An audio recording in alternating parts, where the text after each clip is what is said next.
as a member of the Twinkler Troop. Keep your promise and be happy, little Twinkler, always. Palakpak naman tayo.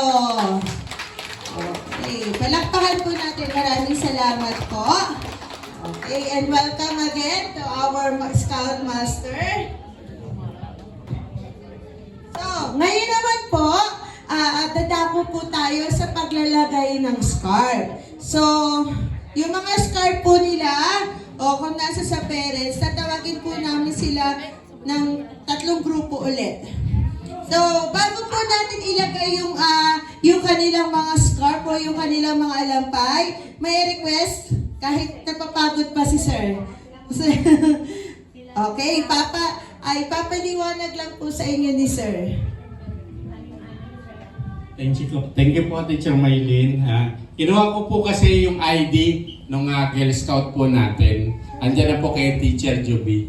Kasi yun po yung unang palatandaan ng ating po mga bata ay talaga pong nakaregistered sa Girl Scout of the Philippines Rizal Council.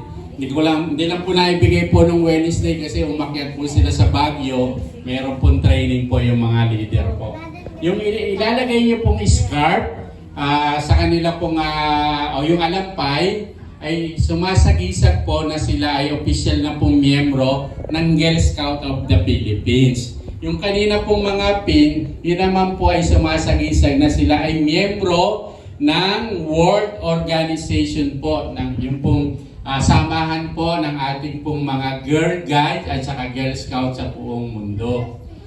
Doon po sa mga nanay na naririto, maraming salamat po. Ganon din po sa mga tatay, lolo at lola, at saka po yung mga nagpalaki po sa mga bata. Sa pagpayag po ninyo na isali sila sa Kilusan Scouting.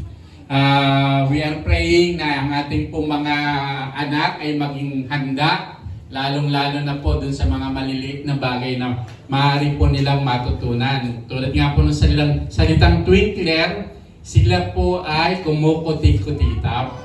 Yun po yung simula po ng kanila pong mga experience na dapat po ay maibigay po natin sa kanila, lalong-lalo na po yung ganitong panahon na kailangan maghanda po ang bawat isa.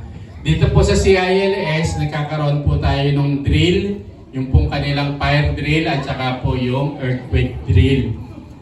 And hindi lang po namin po pinapressure itong maliliit, pero sila naman po ay tinuturuan ano ang gagawin po kung halimbawa mayroon pong dumating po na sana naman wag.